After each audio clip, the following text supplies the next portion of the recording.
Welcome back to chapter 16, Economic Liberalization and Globalization.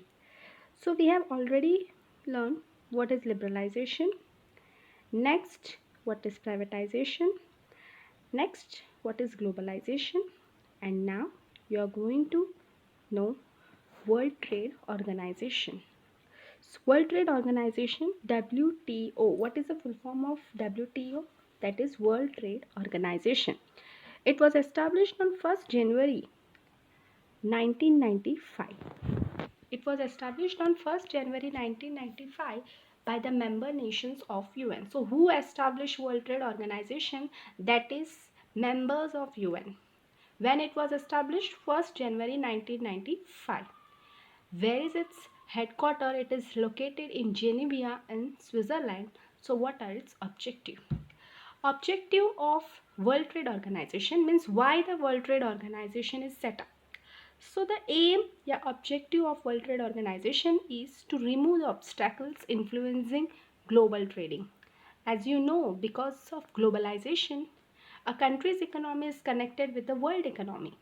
So, because of that, whatever the obstacles and hurdles are coming in global trade, it has to be removed, and that is the reason why World Trade Organization is set up. Second, to remove the protection policy given to industries of country for foreign trade. Now, under World Trade Organization, whoever are the members of World Trade Organization, they all are equal. Now, in case if any country is getting protection policy, that is, it is protected by the protected for the foreign trade, means any of the production only that country can do, no other country can do, means somewhere they are protected. But if once the country became the member of World Trade Organization, such kind of protection policy is removed, means all the members of UN, yeah, all the members of World Trade Organization are equal. Next, to coordinate with global trade policy and economic policy. Every country has its economic policy. Similarly, the World Trade Organization has its own policy. For globalization, there is a global trade policy. So it is a aim of World Trade Organization that whatever the global trade policy is there, it has to be coordinated with economic policy. They should not be opposite to each other. Global trade policy and economic policy should be coordinated.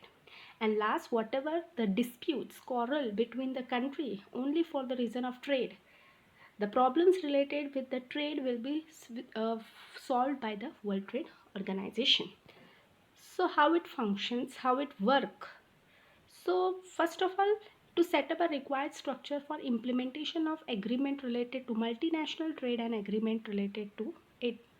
That is, if a country wanted to sign an agreement with other country, so it is a work of World Trade Organization to make a agreement, a proper structure of a agreement for those countries who wanted to have a multinational trade with each other. Next, whatever the debate and negotiation, that is a discussion, is regarding with the multi-trade organization, multinational trade. So it is in this World Trade Organization play a vital role. Means the countries, if they wanted to make a discussion, if they wanted to have a debate, so World Trade Organization performs it. Next, it's encourage unbiased international trade. As already I said, World Trade Organization is set up to remove the protection policy. So in the eye of World Trade Organization, all the international trade should be unbiased. It should not be partial. Last, different nations follow their own national policy. Every nation has its own policy. So what is the work of World Trade Organization? It observes them and it sees where there is a requirement of any country to change their policy, then such kind of a suggestion is given by the World Trade Organization. So now we will say India became a member of World Trade Organization since its inception. That is when it started, then at that time only India became the member. So what is the benefit we have achieved because of member of World Trade Organization? So first benefit is India's contribution of World Trade was 0.5%. It is 0.5. Okay, means 0.5%. Our exports have increased as we became a member of World Trade Organization and increased our International trade, our export has increased and our contribution has increased to 1%, means nearly double. Once it was 0.5%, and after becoming the member of World Trade Organization, today it has doubled. Our contribution in World Trade Organization has increased to 1%. Next, being member of World Trade Organization, there is export of ready-made clothes of our country. Means World Trade Organization lay a platform where we can uh, start our international trade.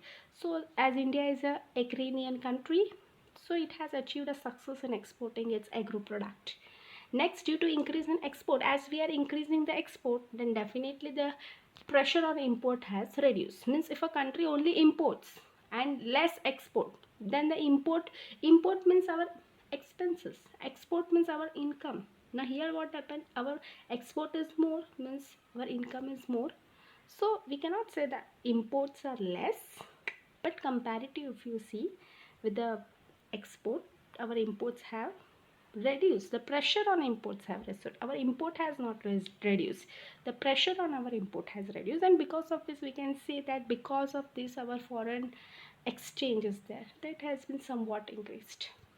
So we can say that we have achieved success, but still there is a much development required for our country as compared to the developed countries. Still, first of all, we ourselves should develop properly, then only becoming the member of World Trade Organization we will get the benefit. First it lies in on the overall own development, then we can see whatever the benefit we are achieving more from World Trade Organization. Next topic, very important topic, sustainable development. Sustainable development, actually it is a definition given, the concept is given by UNESCO. Now what is sustainable development? For this you have to write down this definition, that is, it means such kind of development which meet the needs of present generation without compromising with the ability of future generation to meet their own needs.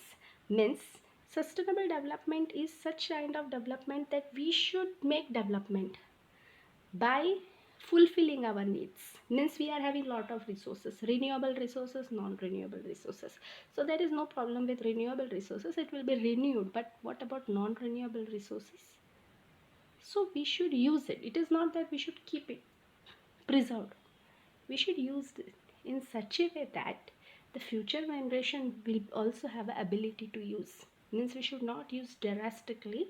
We should use in such a way that even the future generation will fulfill its needs. Because this is a gift that we have obtained from the past generation. We have not created.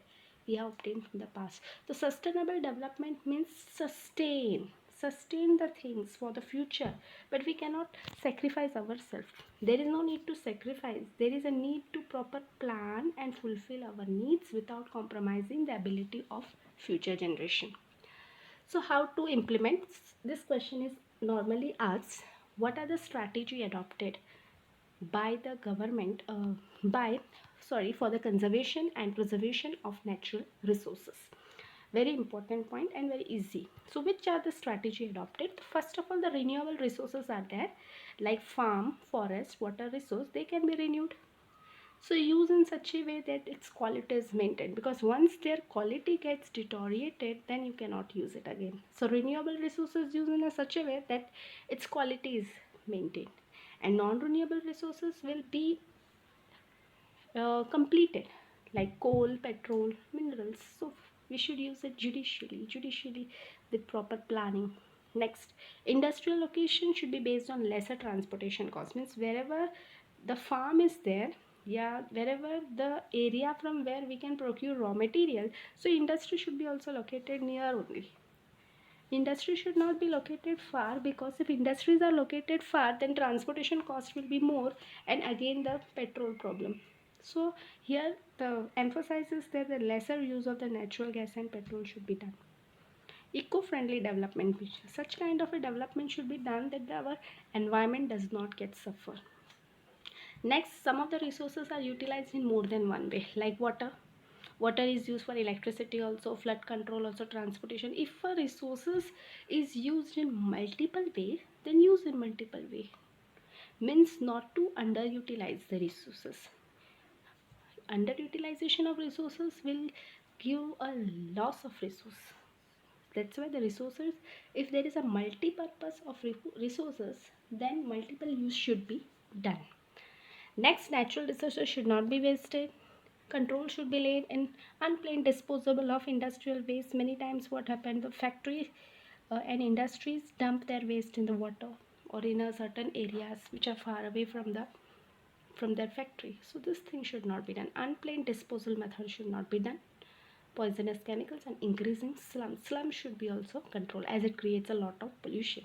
And stress importance should be given to non-conventional energy. Solar energy, wind energy, tidal energy, these are the resources that can be renewed. So emphasis should be made on this kind of a resources. Next, last one, what are the steps taken to protect environment? So not to get confused, previous question is a method uh, adopted for the conservation of resources, and this is the steps taken to protect environment.